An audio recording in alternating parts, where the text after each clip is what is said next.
Good morning, class 8 student. We are reading History of Social, chapter number 5, Revolt of 1857.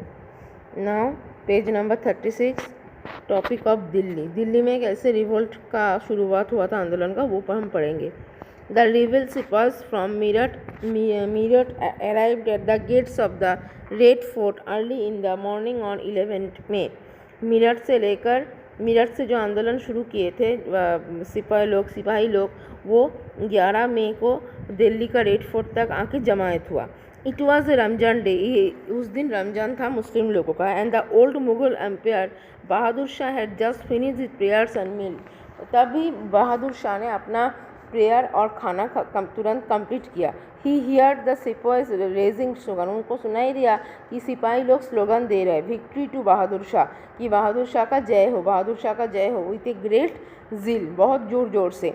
They had gathered under his window. तब और वो लोग उनकी खिड़की के नीचे आके जमायत हुए. They told Bahadur Shah. उन लोगों ने बहादुर शाह को बोला, we have come from Meerut. हम लोग मीरठ से आ रहे हैं. After killing at the English man there. वहाँ पे एक अंग्रेज को मार के. Another group of sipahi also enter Delhi. Delhi में और एक दूसरा सिपाही का दल भी आके उपस्थित हुआ. The ordinary people also join them. उसमें साधारण लोग भी शामिल हुए थे. The local infantry join them and kill their European officers and occupied the city.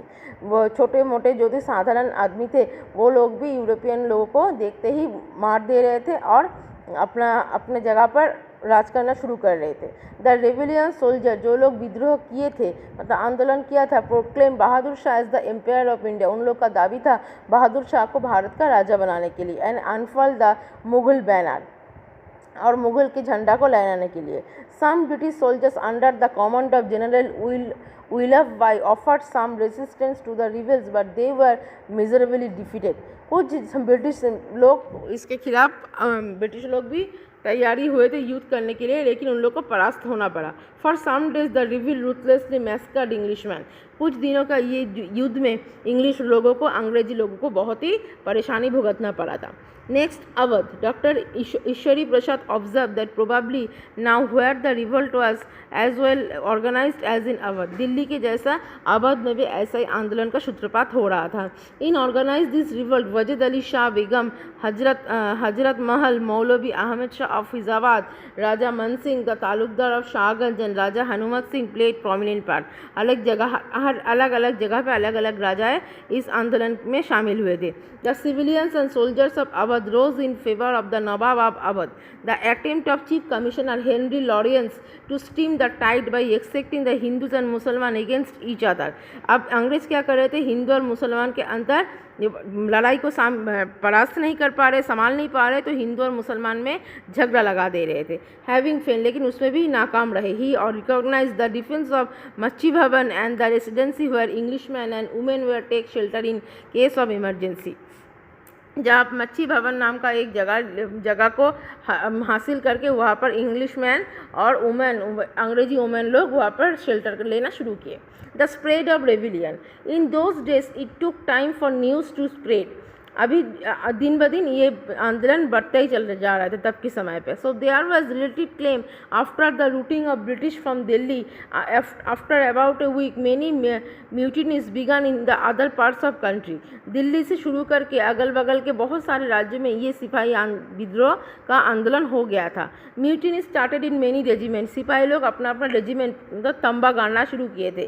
Places such as Delhi, Kanpur, Lucknow become the central point for the troop. सिपाही के लिए मेन जगह बना था दिल्ली, कानपुर एंड लखनऊ.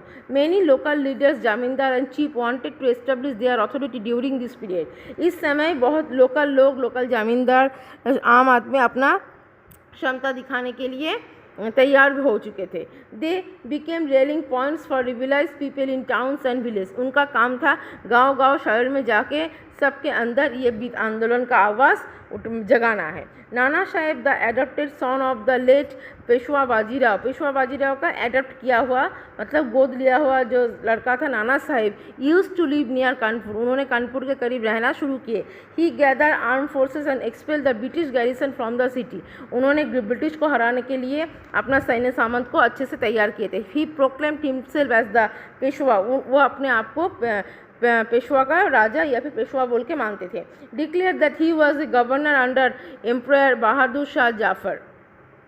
वो गवर्नर बने थे बहादुर शाह जाफर की शासन में, बहादुर शाह का मंत्री बना था। In Lucknow Birjis Qadr and the son of deposed Nawab Wajid Ali Shah was proclaim the new Nawab. इस टाइम लखनऊ का नवाब बना था Wajid Ali Shah. He declare himself as under the emperor Bahadur Shah Zafar. उन्होंने भी बहादुर शाह जाफर के अंदर खुद को सम्राट बनाए थे। His mother begin Hazrat Mahal also took an active part in organising the uprising against the British. In Jhansi Rani Lakshmibai waged a war against the British. उसी समय झांसी में रानी लक्ष्मीबाई भी ब्रिटिश के खिलाफ युद्ध का घोषणा किए थे। शी जॉइन द रिबल सिपाही। उन्होंने भी सिपाही ग्रुप में शामिल हुए थे। एंड तात्या टोपी भी उनके साथ योगदान किया था। तात्या टोपी was the general of Nana Saheb. Nana Saheb का अध्यक्ष था कौन? तात्या टोपी। Wide spread rebellion. चारों ओर कैसे ये आंदोलन फैल गया। The British were greatly outnumbered by the rebel forces. British ये जो बेहिसाबी जो सिपाही का आंदोलन हुआ था उसमें ब्रिटिश एकदम परेशान हो उठे थे। They were defeated in a number of battles. बहुत बार युद्ध में वो लोग परास्त हुए थे। This convince the people that the rule of the British at collapse for good and gave them confidence to took the plunge and join the rebellion. मतलब ब्रिटिश के अंडर रहते हुए ब्रिटिश का अत्याचार, उनका बेपरवाह जो ज़बरदस्ती जो चल रही थी उसके खिलाफ लोग आवाज़ उठा के ये आंदोलन शुरू किए थे। A situation of wide spread popular revolution develop in the region of Awadh in particular. सबसे ज़्यादा इसमें अवध सबसे ज़्यादा इस आंदोलन में पॉपुलर हुआ था। Causes for failure of the revolt. इस आंदोलन में हारने का क्या वजह था? The revolt failed in spite of the efforts taken by the sipahi. The reason were planned. कुछ कारण है। First, the revolt was confined to certain areas and did not spread all over India. पहला बात यह है कि ये सिर्फ जगह बेस कुछ पर्टिकुलर जगह में ही ज़्यादा ये आंदोलन हुआ था। चारों ओर सही तरह से चारों ओर के लोगों के अंदर ये भावना नहीं उठा था। Second, the Indian leaders were not organise and train. सबसे बड़ी बात इंडियन सैन्य ब्रिटिश सैन्य के सामने कुछ नहीं है क्योंकि उन लोग के पास ट्रेनिंग है, प्रशिक्षण है। दे लैक्ड यूनिटी एंड फोरसाइट। ये ब्रिटिश के बाद आर्मी का एक संगठन था लेकिन भारतीय लोगों के पास वो नहीं थी। They did not have a proper plan as the revolt started very early than what they had plan. उन भारतीय लोग अचानक से युद्ध का शुरुआत किए थे। बिना कोई परिकल्पना नहीं ही वो लोग लड़ाई पे उतर गए थे। And they used outdated weapons. वो लोग जो अस्त्र व्यवहार कर रहे थे वो सब पुराना है। Besides many Indian rulers and nobles were loyal to British like the Nizam, Holkar, Scindias and Rajput princess.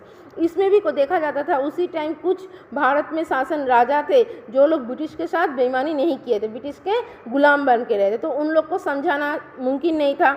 The educated Indians remain loyal to the British due to their selfish intention. और तब के ज़माने में जो भारतीय लोग थोड़ा पढ़ाई लिखाई करते थे वो लोग जानते थे कि हम लोग ब्रिटिश के तलवे चटेंगे तो हमारा दिन का रोटी रोजगार हो जाएगा, अपना परिवार चला पाऊंगा, तो हम लोग मुंह नहीं खोलेंगे, हम लोग कोई आंदोलन में शामिल नहीं होंगे। तो ये जो रिवोल्ट चारों ओर फैल चुका था, चाहते तो मतलब कुछ पर्टिकुलर जगह में जो हुआ था उसको चारों ओर फैलाना, और तभी अगर चारों ओर के कोने कोने के लोगों को आंदोलन में और भी ज़्यादा ट्रेनिंग प्रशिक्षण मिलती तो अब हम भारत का जो स्वतंत्रता है ये 1947 के बजाय 1857 में ही हासिल हो जाता। So children, today for that's it. Next video on tomorrow और वेट एंड वॉच।